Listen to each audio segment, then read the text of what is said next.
Hello students. महान वैज्ञानिक Albert Einstein, इन्होंने फिजिक्स के बारे में एक बहुत अच्छी बात कही थी। उन्होंने क्या कहा था?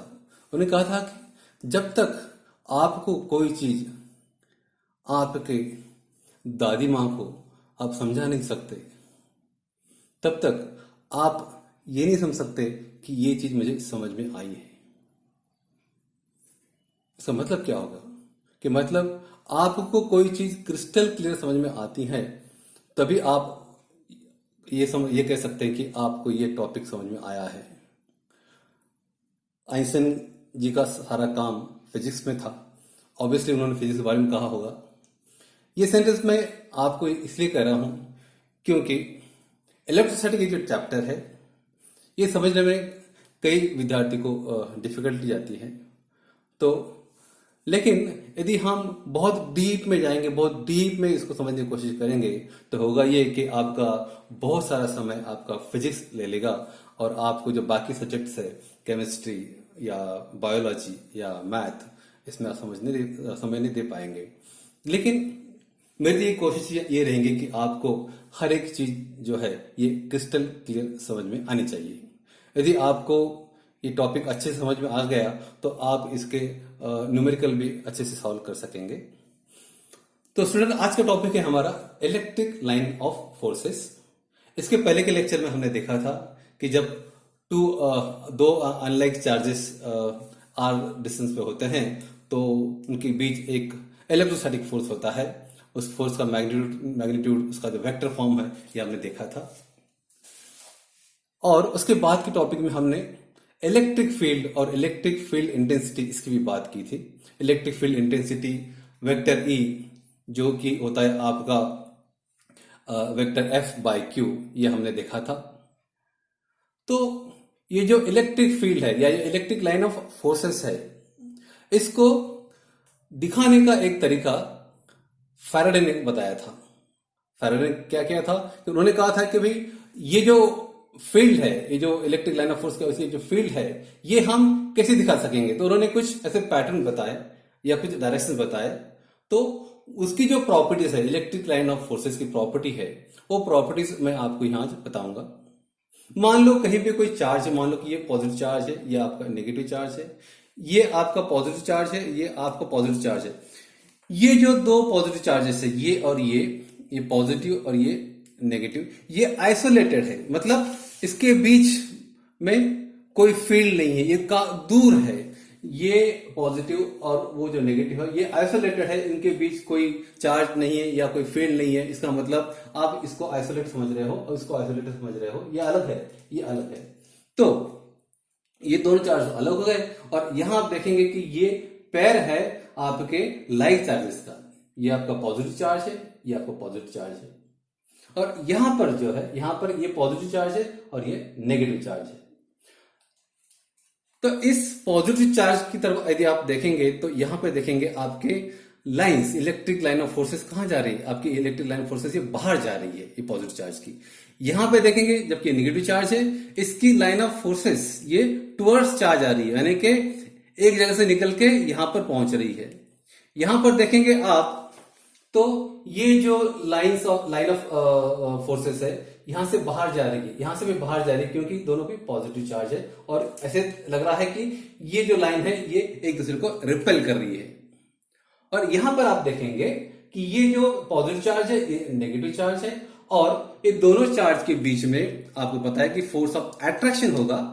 यहां पे रिपल्सन था, यहां अट्रैक्शन होगा। इसलिए आप देखेंगे कि वो लाइन ऐसे कॉम्प्रेस हो रही है, यहां पे लाइन कॉम्प्रेस हो रही है, करीब आ रही है, क्योंकि there is attraction force between that opposite charges. इससे कुछ प्रॉपर्टीज है, वो प्रॉपर्टी में आपको एक एक बताता हूं। The line of force, number एक प्रॉपर्टी क्या है? The line of force originate from the positive charge conductor and ends on negative charge of conductor. आप देखेंगे ये पॉजिटिव चार्ज से निकल रहा है और यहां पे नेगेटिव को एंड हो रहा है। यहां से भी पॉजिटिव से निकल रहा है और यहां आके एंड। ये तो अलग चार्ज, आइसोलेटेड चार्ज है, लेकिन बता रहा हूं आपको कि यहां पर जो है ये जो चार्जेस, जो लाइन ऑफ फोर्सेस है, ये बाहर निकल रहे हैं, आउटवर्ड जा रहे हैं, यहाँ पे इनवर्ड आ रहे हैं। इसलिए यहां देखेंगे आप कि ये जो चार्जेस जो है यहां से निकल रहे हैं और यहां पर पहुंच रहे हैं। So they start from the positive charge and they end at the negative charge. The दूसरी प्रॉपर्टी ये है, the line of force leave and end on a conductor normally. यहाँ पे जो है ये जो चार्ज निकलता है यहाँ पे नॉर्मली जाएगा। नंबर तीसरी प्रॉपर्टी ये है, the line of force neither intersect nor meet each other. Neither intersect nor meet each other मतलब क्या कि ये जो लाइन ऑफ फोर्सेस है ये ऐसे इंटरसेक्ट नहीं होते हैं, they don't intersect like this, या वो कहीं पे ऐसे मिलेगी नहीं। मान लो ये लाइन जा रही है, ये जा रही है, ऐसे कहीं नहीं मिलते हैं। ओके, ऐसा नहीं होता है। इसीलिए मैंने आपको बताया कि ये जो लाइन ऑफ फोर्स निकल रहा है इसमें से डिस्टेंस है, they are not meeting anywhere. यहां भी नहीं मिल रहे, यहां भी नहीं मिल रहे। आपको मैं यहाँ पे पर्टिकुलर थोड़ा डिस्टेंस रखा हूं यहाँ पे आपको दिखाने के लिए। यहां पर देखेंगे कोई भी लाइन एक दूसरे को मिल नहीं रही, या कहीं कहां पर वो इंटरसेक्ट भी नहीं हो रही। इंटरसेक्ट मतलब पता ना, यहाँ पे लाइन आ रही है, इंटरसेक्ट हो रही है, तो ऐसे भी यहाँ पे नहीं होगी। अगली प्रॉपर्टी ये है, the line of force do not pass through the conductor. वो कंडक्टर से लाइन ऑफ फोर्स पास नहीं होता, क्योंकि कंडक्टर में जो है आपका इलेक्ट्रिक फील्ड क्या होता है, जीरो होता है, लेकिन it passes through the insulator. अगली property, the line of force have tendency to contract along their length. The line of force has tendency to contract along their length. This property explains the what? Attraction. Okay, यहाँ देखेंगे आप, यहाँ पे contract हो रहा है, यहाँ पे जो लाइन है ये लाइन जो है आपकी कॉन्ट्रैक्ट हो रही है। क्यों? क्योंकि फोर्स ऑफ अट्रैक्शन इसके लिए। Line of force has the tendency to exert lateral force और lateral pressure on each other. यहाँ पे देखेंगे आप, ये जो अनलाइक चार्जेस है, आप देखेंगे इनको आप करीब लाएंगे तो क्या होगा, they will repel, they will try to repel because of the repulsive force. यहाँ इसलिए जो लाइन देखेंगे आप, तो ये भी ऐसे ऐसे हो गई, उस तरफ वो भी उस तरफ मुड़ गई है, and they actually just like एक दूसरे को हेट कर रहे हैं, they have the repulsive force. Then the magnitude of electric field intensity is proportional to number of line of force पर unit area of the surface held perpendicular to the field. ये हमने कल देखा था कि आपको जो मैग्नीट्यूड होता है इलेक्ट्रिक फील्ड इंटेंसिटी का, that depend on the force. तो ये तो हो गया आपका। Then you have another property, that is electric line of force are crowded in a region where electric intensity is large. जहां पे इलेक्ट्रिक फील्ड इंटेंसिटी ज्यादा होगी वहां पे लाइन ऑफ फोर्स क्या होंगे, क्राउडेड होंगे। अब देखेंगे ये जो चार्ज है, चार्ज के करीब में लाइन ऑफ फोर्स क्या हो गए आपके, क्राउडेड। यहां पर भी आपके क्राउडेड हो गए, यहां पर भी क्राउडेड हो गए। मतलब जहां पे आपकी इलेक्ट्रिक फील्ड इंटेंसिटी ज्यादा हो तो वहां पे आपका फोर्स भी ज्यादा होगा, और वहां पे लाइन ऑफ फोर्सेस क्या होगी, क्राउडेड होंगी। और एक प्रॉपर्टी इसकी ऐसी है कि in uniform electric field electric line of force are parallel to each other and equally space.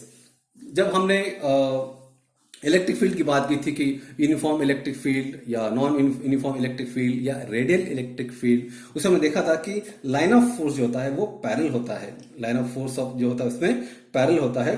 तो ये जो है, ये जो रिप्रेजेंटेशन यहां दिया है, ये जो आपका रिप्रेजेंटेशन आप यहां देख रहे हैं, ये 1 2 3 4, तो ये जो रिप्रेजेंटेशन है ये आपका फिजिकल नहीं होता है। मतलब मान लो कि कहीं चार्ज है वहां आपको लाइन दिख रही है, ऐसे नहीं है।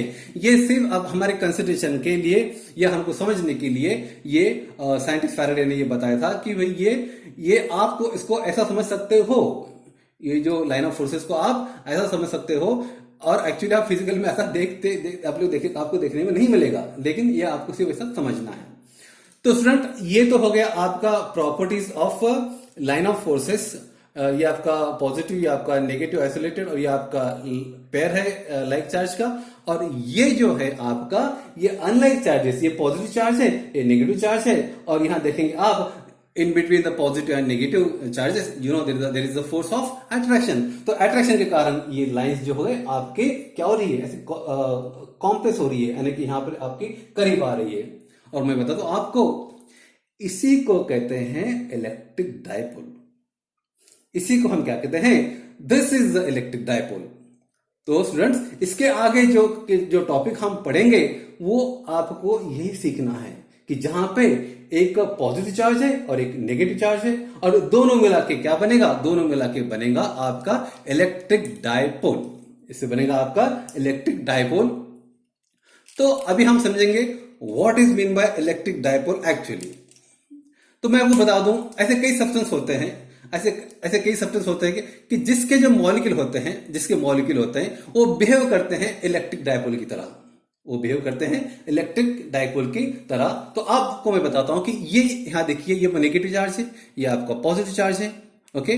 और इसके बीच का जो डिस्टेंस है, जो हम आर लेते थे, वो यहां हमने रिप्रेजेंट किया है 2L से, यहां रिप्रेजेंट किया 2L से। आपको मैं बता दूं, ये जो नेगेटिव और पॉजिटिव चार्ज है, इसका बीच का जो डिस्टेंस है वो फाइनाइट होना चाहिए, और डिस्टेंस फाइनाइट होना चाहिए, बहुत दूर नहीं चलेगा, बहुत नजदीक नहीं चलेगा। क्यों? आपको पता है कि कूलम्स लॉ हमने क्या देखा है कि यदि वो आर डिस्टेंस बहुत ज्यादा होता है तो आपका कूलम्स लॉ एप्लीकेबल नहीं होता है। और आपको बताऊं कि यदि वो डिस्टेंस एक्सट्रीम क्या बोले नजदीक हो, मान लो कि लेस देन 10⁻⁻15, तब भी आपका ये काम नहीं करेगा कूलम्स लॉ।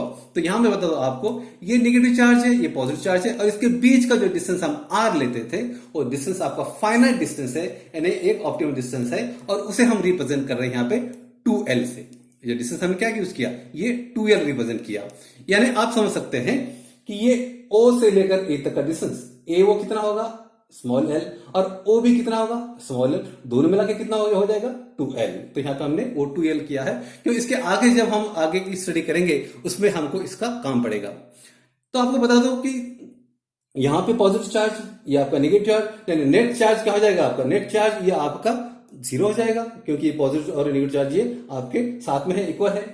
मैं बता दूं आपको, जब इलेक्ट्रिकल डायपोल की बात होती है, जब इलेक्ट्रिकल डायपोल की बात होती है, तब एक बात आपने ख्याल में रखना चाहिए, एक बात आपने ख्याल रखना चाहिए कि ये जो दो चार्ज है, माइनस और ये प्लस, ये इसका मैग्नीट्यूड इक्वल होना चाहिए। The magnitude of this two charges should be equal and opposite. The magnitude of this two charges should be equal and opposite, तभी हम इसे कहेंगे कि ये इलेक्ट्रिक डायपोल है।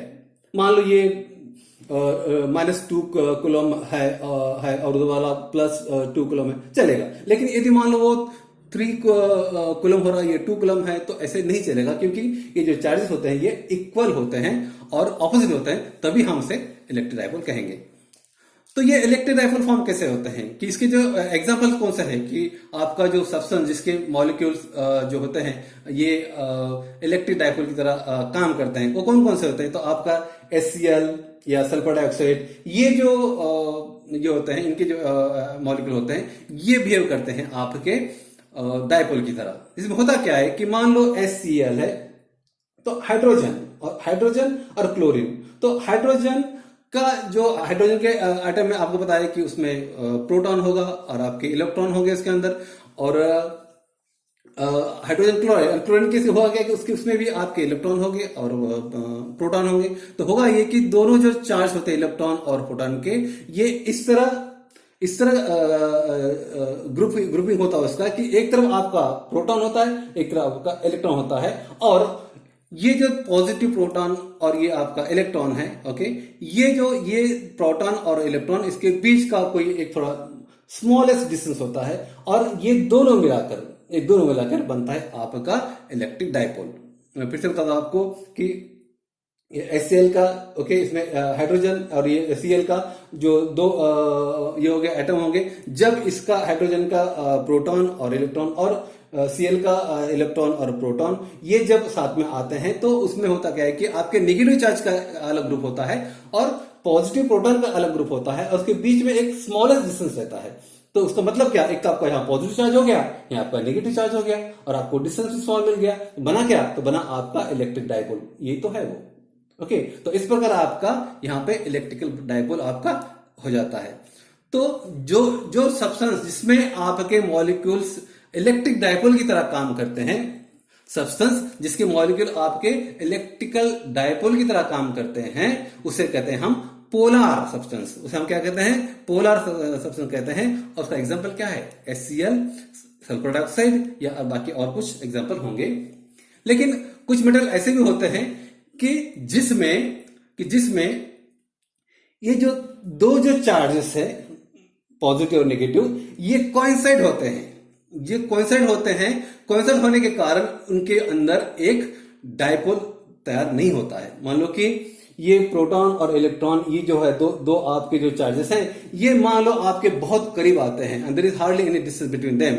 यदि उसके सेंटर्स कोइंसाइड हो जाते हैं, तो they don't act like a electric dipole. तो ऐसे जो सब्सटेंस है उसे हम कहते हैं नॉन पोलर सब्सटेंस, उसे हम कहते हैं नॉन पोलर सब्सटेंस। ये हाइड्रोजन, ऑक्सीजन या नाइट्रोजन, ये जो होते हैं ये आपके नॉन पोलर सब्सटेंस होते हैं। तो स्टूडेंट ये तो हो गया आपका इलेक्ट्रिकल लाइन ऑफ फोर्सेस और आपका इलेक्ट्रिकल डायपोल। अभी हम देखेंगे कि what is mean by electric dipole moment. What is mean by electric dipole moment. Actually important topic है लेकिन यहाँ पे इसमें जगह थोड़ी कम मिल रही है। Okay, electric dipole moment. Electric dipole moment हम P equal to Q into 2L ऐसा बताते हैं। इसका मतलब क्या? Electrical dipole moment is a product of magnitude of charges into the distance between the two charges। मैं फिर से बताऊं आपको, electric dipole moment is a product of any one charge. मान लो कि ये चार्ज लो, ये लो या ये लो, any one charge multiply by the distance between the two charges. It is product of magnitude of one charge and the distance between the two charges. कोई एक चार्ज ले लो और ये डिस्टेंस ले लो, तो दोनों का आप जब प्रोडक्ट करेंगे, दोनों का मल्टीप्लिकेशन करेंगे तो आपको क्या मिलेगा? आपको मिलेगा electrical dipole moment. Electrical dipole moment मैं बता दूं एक वेक्टर क्वांटिटी है, इसलिए हम उसको वेक्टर P से डिनोट करते हैं। और ये vector it is directed from negative to positive. This vector directed from negative to positive. और यहां पर ये जो वेक्टर का जो प्रोडक्ट हो रहा है ये magnitude of one charge that is Q into 2L। Okay, L पर भी वेक्टर यहां डिनोट किया है। आप कहेंगे कि लेंथ ये तो आपकी स्केलर क्वांटिटी है, लेंथ तो आपकी स्केलर क्वांटिटी है, फिर यहां आपने इसको वेक्टर कैसे डिनोट किया? तो ये ऐसे समझते हैं कि it is the displacement of one charge from the another charge. मैं फिर से बताता हूं आपको कि ये जो L को वेक्टर इसे लिया है कि इट इज एज्यूम दैट कि this charge is displaced from this charge, so the displacement is the vector quantity। तो ये L क्या होगा? L आपका वेक्टर क्वांटिटी हो जाएगा। तो इसलिए फिर हमने क्या किया यहाँ पे कि vector P equal to Q, यानी कि सिर्फ एक चार्ज, दो चार्ज नहीं, एक charge into 2L that is the distance. Okay, and this vector L is directed from what? From this one charge to another charge. अब जो आपको पता है कि इसका जब हम यूनिट डिराइव करेंगे, यूनिट बहुत सिंपल रहेगा क्योंकि आपको पता है कि ये जो चार्ज है, चार्ज ये कूलम में रहेगा और आपका लेंथ ये मीटर में होगा। तो ये इसका यूनिट क्या होगा? इसका कूलम मीटर, ये इसका यूनिट होगा। और इसका डायमेंशन होगा L1 M0 और T1 I1। T1 I1 आपको पता है कि ये चार्ज का हम लेते आए हैं पिछले कुछ लेक्चर से, तो इसका ये डायमेंशन बनेगा। तो स्टूडेंट आज हमने देखा कि इलेक्ट्रिक लाइन ऑफ फोर्सेस और इलेक्ट्रिकल डायपोल मोमेंट।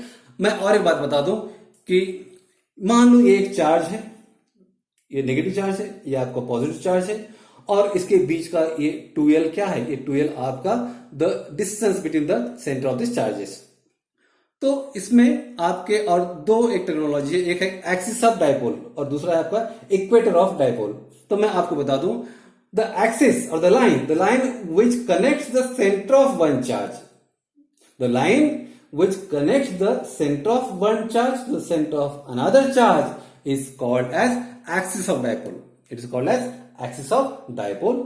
और the center of this line, यानी कि ये जो चार्ज है, ये चार्ज है, इसके बीच का जो आप सेंटर निकालेंगे उस सेंटर को हम क्या कहेंगे? उसे हम कहेंगे इक्वेटर ऑफ डायपोल। यानी कि O से जो लाइन पास हो रही है वर्टिकल, इसे हम क्या कहेंगे? Equator of dipole. क्योंकि इसके आगे के जो हम आगे की जो स्टडी करेंगे उसमें आपको equator of dipole, axis of dipole, ये सारी चीजें आएंगी, इसलिए मैं आपको यहाँ पे बता दिया हूं। तो स्टूडेंट्स आज जो भी चीज हमने पढ़ी है वो मैं आपको फटाफट रिवाइज कर देता हूं। इलेक्ट्रिक लाइन ऑफ फोर्सेस की जो प्रॉपर्टीज है वो हमने देखा है कि इसमें पॉजिटिव से चार्ज आउटर जाता है, नेगेटिव के इनवर्ड आता है। ये दोनों चार्जेस भले ही यहाँ पे मैंने करीब रखा है लेकिन ये आइसोलेटेड है, इनके पास में कोई फील्ड नहीं है, लेकिन इसका इंडिविजुअल रिप्रेजेंटेशन ऐसा रहेगा, इसका ऐसा रहेगा। यहाँ पे आपको रिपल्सिव फोर्स मिलता है, यहाँ पे आपको अट्रैक्टिव फोर्स मिलता है। यहाँ पे ये जो लाइंस होती है ये आपकी इंटरसेक्ट नहीं होती है, ना आप वो लाइन एक दूसरे को मिलती भी है। और यहाँ पे भी देखेंगे आप। और लेकिन जब आपके पेयर ऑफ लाइक चार्जेस होते हैं तो यहाँ पे रिपेल हो रहा है, यहाँ पे आपका अट्रैक्शन होने के कारण लाइंस ऐसे कॉम्प्रेस हो जाती है। ओके, ऐसे। और इसके कारण ये क्या हो गया कि यहाँ पे आप देखेंगे कि एक इलेक्ट्रिक डायपोल रेडी हो जाता है। ये आपका पॉजिटिव चार्ज है, आपका नेगेटिव चार्ज है। ये इलेक्ट्रिकल डायपोल जो होता है ये कोई सेलेक्टेड सब्सटेंस में होता है और उस सब्सटेंस को आप पोलर सब्सटेंस भी कहते हैं। और यहाँ पे देखेंगे आपकी ये माइनस चार्ज, ये यहाँ का प्लस चार्ज है और इसका जो डिस्टेंस आपने 2l लिया है, आज तक हम ये डिस्टेंस r लेते थे, अभी हमने इसको 2l लिया है। ये डिस्टेंस फाइनाइट होता है क्योंकि आप इनफाइनाइट या एक्सट्रीम स्मॉल डिस्टेंस में ये कूलम्ब्स लॉ एप्लीकेबल नहीं होता है। लेकिन आपको बता दो कि आप मान लो कि कोई HCl का मॉलिक्यूल लेते हैं या HCl का एटम लेते हैं तो आप देखेंगे हाइड्रोजन के एटम, हाइड्रोजन का प्रोटॉन और इलेक्ट्रॉन और आपके Cl का इलेक्ट्रॉन और प्रोटॉन, इसमें होता है कि इसमें ग्रुप फॉर्म होकर आपका प्रोटॉन पॉजिटिव चार्ज और इलेक्ट्रॉन, इसका एक डायपोल तैयार हो जाता है। दोनों के बीच एक स्मॉलेस्ट डिस्टेंस बन जाता है। तो ये प्रोटॉन और इलेक्ट्रॉन, उसके बीच का स्मॉल डिस्टेंस, इसके कारण अब बनता है इलेक्ट्रिक डायपोल, क्योंकि यहाँ पे भी चार्ज आ गया पॉजिटिव, यहाँ पे नेगेटिव चार्ज आ गया और बीच में थोड़ा डिस्टेंस भी है, तो बना क्या आपका डायपोल बना है। लेकिन ऐसे कई सब्सटेंस होते हैं कि जिसमें आपके ये जो प्रोटॉन या इलेक्ट्रॉन या तो जो दो भी चार्ज होते हैं, दोनों चार्ज कोइंसाइड हो जाते हैं। कोइंसाइड हो जाने होने के कारण उनके बीच डायपोल मोमेंट बनता नहीं है। तो ऐसे सब्सटेंस को हम कहते हैं नॉन पोलर सब्सटेंसेस। उसका एग्जांपल है आपका हाइड्रोजन, ऑक्सीजन और नाइट्रोजन। और इसके बाद हमने देखा था कि electrical dipole moment is the product of any one charge and the distance between the two charges. मैं फिर से बताऊं आपको, electrical dipole moment which is represented by P is the product of magnitude of one charge and distance between the two charges. तो यह बता दिया मैंने आपको, P equal to Q into 2L। लेकिन ये तो आपका मैग्नीट्यूड हो गया, इसको हम वेक्टर फॉर्म में दिखाएंगे क्योंकि आपका जो इलेक्ट्रिक डायपोल मोमेंट आपका वेक्टर क्वांटिटी होता है और वो वेक्टर ये आपका direct from negative to positive आपको वेक्टर जाता है। तो यहां पर आप देखेंगे कि vector P equal to Q into 2L। L bar की यहाँ पे L बार इसलिए किया है क्योंकि लेंथ ये तो आपकी वेक्टर क्वांटिटी नहीं होती है, लेकिन यहां पे हमने वेक्टर क्वांटिटी इसलिए कंसिडर किया है कि it is assume that this charge is displaced from this charge. ये चार्ज यहां से डिस्प्लेस हुआ। अब डिस्प्लेस हुआ मतलब क्या हो गया, 2L ये जो आपका क्या होगा, डिस्प्लेसमेंट हो जाएगा। Displacement is a vector quantity, distance is a scalar quantity. तो यहां पर हमने लिया उसको वेक्टर। तो इसका आपने यूनिट देखा कि चार्ज का यूनिट आपका कूलम है और आपके लेंथ का यूनिट आपका मीटर है। तो आपने cm, इसका क्या होगा, कूलम मीटर, ये क्या हुआ आपका इसका यूनिट हो गया आपके इलेक्ट्रिक डायपोल मोमेंट का। और इसका आप डायमेंशन देखेंगे तो L1 M0 T1 I1, ये इसका क्या होगा आपका डायमेंशन होगा। अगला पार्ट जो होता है उसके कुछ बेसिक्स जो है मैं बताऊंगा आपको कि एक्सिस ऑफ डायपोल किसे कहते हैं। Axis of dipole, the line joining this charge both the charges is called as axis of dipole. यानी कि ये माइनस क्यू चार्ज, ये प्लस क्यू चार्ज, ये दोनों जो लाइन ज्वाइन कर रही है उसे हम कहते हैं एक्सिस ऑफ डायपोल। और इसमें और एक बात है, वो है equator of dipole. Equator of dipole ये क्या होता है, इक्वेटर ऑफ डायपोल मतलब the line drawn perpendicular the line drawn perpendicular to the centre of the axis of dipole. तो ये लाइन परपेंडिकुलर ड्रॉ किया तो ये क्या हो जाएगा आपका इक्वेटर ऑफ डायपोल। स्टूडेंट मैं ये समझता हूं कि आपको आज जो पढ़ा है वो समझ में आया होगा। और अगले टॉपिक में हम देखेंगे इलेक्ट्रोस्टैटिक का अगला पार्ट। आज के लिए इतना ही। Thank you.